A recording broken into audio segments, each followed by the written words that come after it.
5पेक्षा अधिक विद्यार्थ्यांची वाहतूक करणाऱ्या वर्दीच्या रिक्षाचालकांवर शनिवारी जून 15 रहदारी पोलिसांनी कारवाई करत 45 रिक्षाचालकांना प्रत्येकी 500 रुपये दंड केला।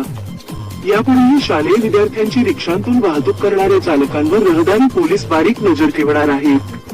त्यामुळे वर्दीच्या रिक्षातून केवळ 5च विद्यार्थ्यांची वाहतूक करावी, असे आवाहन जिल्हाधिकारी नितेश पाटील यांनी केले आहे। शहरात वर्दीच्या रिक्षाचालकांनी कारवाईची धास्ती घेतली आहे।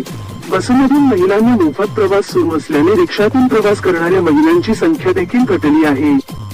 गॅस, पेट्रोल व डिझेलचे दर 5 वर्षात दुप्पट झाले आहेत।